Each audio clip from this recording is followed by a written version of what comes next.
Okay. And we are live? No. We are 3. live. Live. There we go. Yes, we are live finally, and I'm here with my boy Glauco Leal, which happens to be a good friend from Brazil.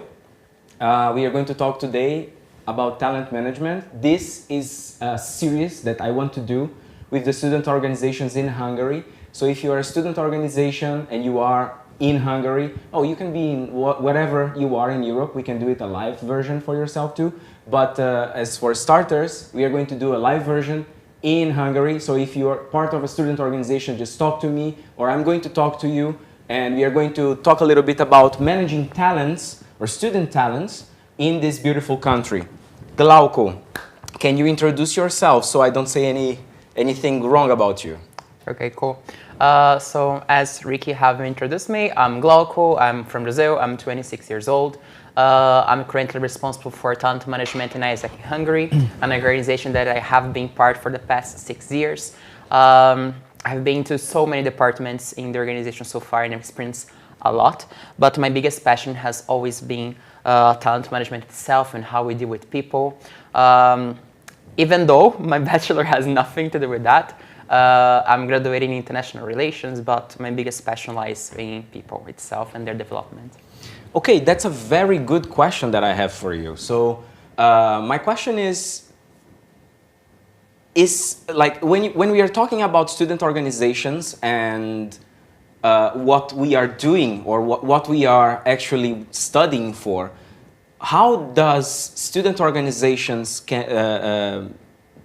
develop people? Like you just told me that, or just told us that your bachelor has nothing to do with what you do as of now, right? Mm-hmm. So what do you think it's like the role of student organizations in this sense? Like I happen to be an alumni from ISAC also. I am a business administrator, but I always worked inside the organization with the field that I am working right now. So together with my bachelor studies. But how does that happen for you? Mm-hmm. So in my particular experience, my bachelor has nothing to do with what I do right now in ISAC. But still, what I believe that's the role of the student organization itself is to provide like an open door, like open possibilities for people to try themselves into different departments and actually see what they can develop, see what they can do other than their own field. Because yes, it's true that the market's looking every time more for specialists, but there is a very important thing that the university cannot give to you, and that kind of thing is experience in a fast way. So the role of this organization itself is mostly to try to tie as much as possible from the theory that you receive in the class with the practice. That's something that's lacking in the education system as a whole. So it doesn't matter if it's in Brazil, it doesn't matter if it's in Hungary or any other European country. Most of the countries right now, they lack this kind of practicity, this kind of experience that student organizations can actually give to you. And what are the experiences that ISAC in Hungary or ISAC in any country can give to a student that wants to have experience? So, okay, I arrived to ISAC and now I'm talking about, okay, you talk to me about having experience. What kind of experience should I expect? Okay, so when we're talking about ISAC specifically, we're talking about leadership development. And when we talk about leadership, we're talking about opportunities both to lead people and to be led by people. So even inside the organization, even though we develop leadership, we don't believe that just because you join the organization, you automatically became a leader. Something that we tell to every single member from the moment that they join until the moment they leave the organization and become alumnus is that leadership is a non-ending path. So you start developing leadership inside ISAC, but you don't finish by the time that you also finish your career in ISAC. You continue doing that. And to make it like even more tangible and sharing my own experience, for example, when I joined ISAC back in March of 2013, I was already doing my bachelor in international relations, but I was put into human resources to deal with people right off the bat. And I was like, okay, what's going on here? So there was a support system for me to learn what I was supposed to do in my role. And also there was other kind of support systems and environments for me both to learn and actually to develop myself and gain skill sets that would be necessary for me to develop my job. So there is a whole ecosystem both of support and learning and development for you to actually reach out to what's needed from you and basically deliver your job. Nice, nice. My next question is regarding what do you do nowadays? So you learn a set of skills in the organization and you reach to a point where you actually left Brazil to live an experience abroad, right? So you're living an experience in Isaac, in Hungary, and you're dealing with the student market in Hungary. So first things first, what exactly a talent management vice president do in Hungary? As of Isaac, of course.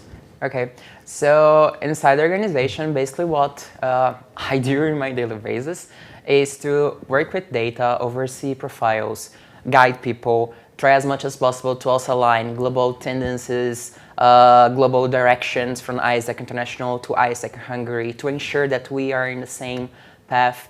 And as a department that, as we call inside the organization, as a back office, as a support area, my whole job, my whole deliverables are to support the deliverables of the front office, the exchange areas.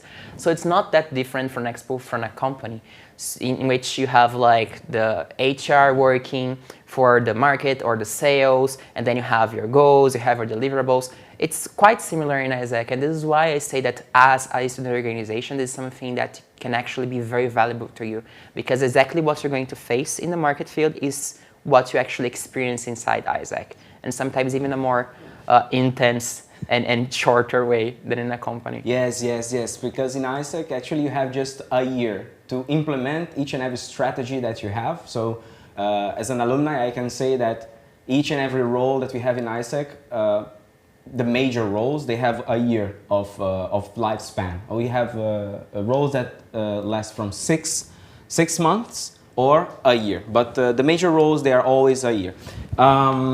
Speaking about the intensity of the experiences that we have in Isaac, I would like to ask you, Glauco, what are your main strategies for this year?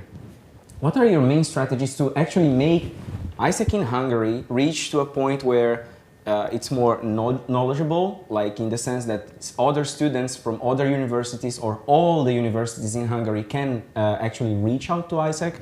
What are your strategies to retain people? And what are your strategies to develop the students? So you're the VP in a national level, right? So I believe you have strategies for that. But I will not difficult your life, okay? Just say it in a short way, like each and every step of the way, and then we can discuss a little bit about it.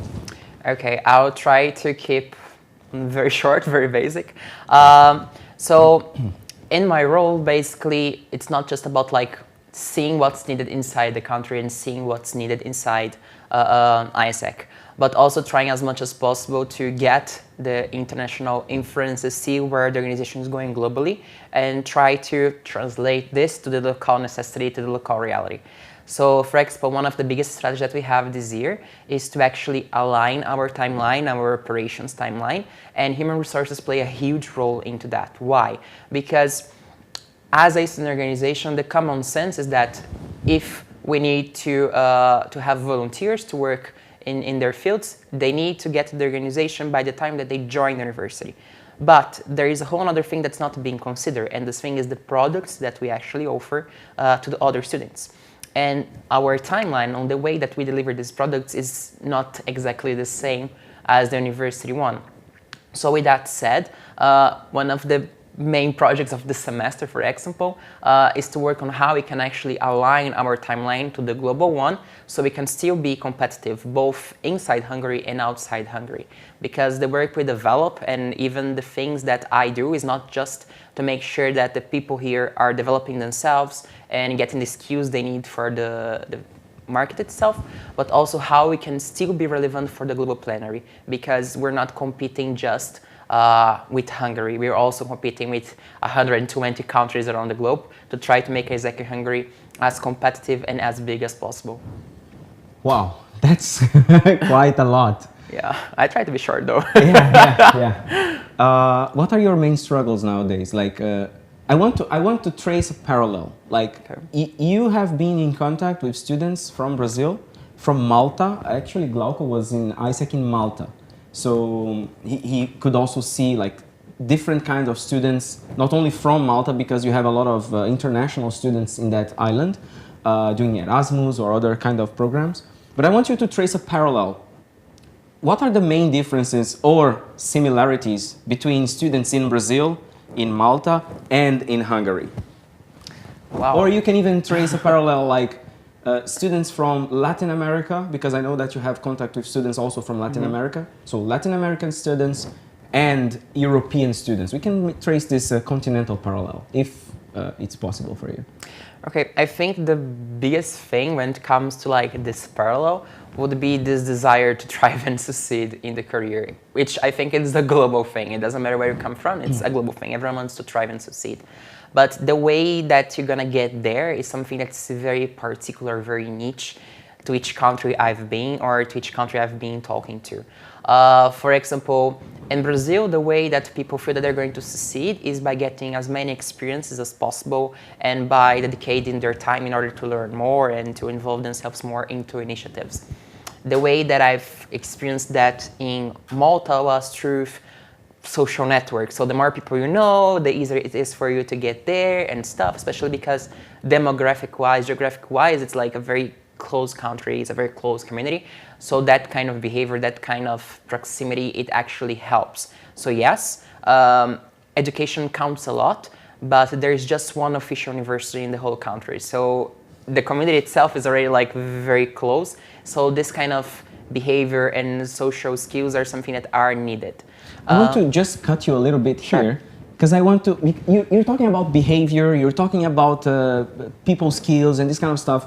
And I want to assess a little bit about profile. So if you're tracing a parallel between the students in various countries, what can you talk about profile? Like we tend to talk about generation Y, generation Z, generation whatever, right? But what do you see as a profile of people? Okay. Or students in a sense?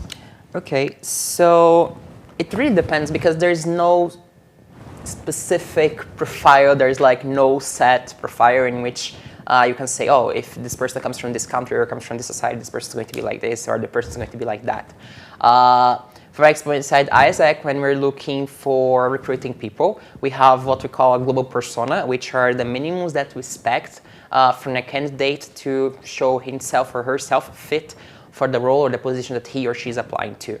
But other than that, each university, each local chapter that Isaac is present have their own way, have their own necessities, and based on that they can plug and play on what they need. So for example, when I'm looking for a candidate to work with sales, business to business in, I don't know, Isaac in Kazgas, their profile is going to be totally different from someone that's going to work with business to business in Isaac in PSF.